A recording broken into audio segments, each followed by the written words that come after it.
But I want to talk a little bit about cohabitation before wrapping this up. And what I want to just sort of note here about cohabitation is that it used to be the case when I was studying family sociology at Princeton in the 1990s that sort of my biggest concern was about divorce and unwed childbearing, single motherhood especially. But today, what's happening is that more kids are going to be experiencing a cohabiting household than they're going to experience divorce. Okay? Actually, one piece of good news in all this is that divorce has actually come down a lot since 1980. And so what that means is kids who are born today to married families are in the main likely to remain with both their married parents.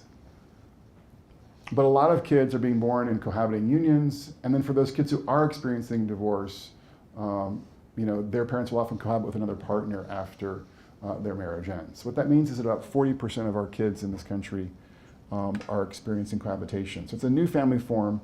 And the question is sort of how does this affect our kids? And you might imagine that you've got two adults in the household, so maybe the outcomes are better than the outcomes for kids in single parent households. But on many outcomes, that's not the case. When it comes to things like drug use, in this case smoking pot, when it comes to dropping out of high school, when it comes to things like depression, it looks like the outcomes for kids in cohabiting families are pretty similar to outcomes for kids in single parent families. And on one outcome, the outcomes are markedly worse for kids in cohabiting families. So when you look at child abuse and neglect, what you see here is that kids who are in these households, right here, here, and here, are about 9 times more likely to be physically, emotionally, and sexually abused compared to kids in intact, married, biological families. And this middle category here on the screen are households where you've got a cohabiting parent with an unrelated adult. It's usually a biological mother and an unrelated adult male. So these are kind of the most dangerous places for kids in America when it comes to sort of this issue of, again, physical abuse, sexual abuse, and emotional abuse. So what is it about cohabitation that's kind of risky for kids? Again, you have two adults. What's the story here? Well, the story, I think, is that cohabitation is attractive to adults because it seems to offer freedom and flexibility. Easy entry, easy exit, right? Well, from a kid's perspective, that's not a particularly attractive scenario, right? If you've got these two adults in your household, maybe if they're the biological parents or maybe even mom and a boyfriend, that kind of lack of stability may not be so appealing. So what you have practically is less commitment, typically, less trust, typically, more sexual infidelity, more violence, and less parental supportiveness from cohabiting parents compared to married parents. And you have a lot more family instability as a consequence.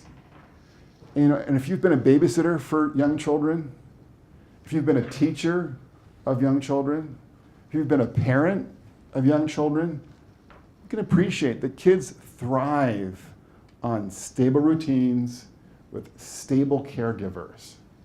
And that's not what cohabitation tends to deliver for kids. So this next slide here gives you that story. You can see here that kids who are born to cohabiting parents are much more likely to see their parents break up by age 5 compared to kids who are born to married parents.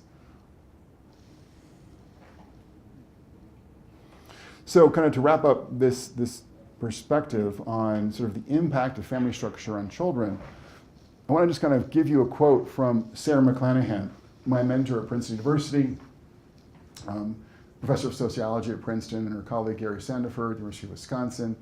And after doing literally dozens of studies, analyzing thousands of kids across the US, these two scholars who are not conservative people came to this conclusion.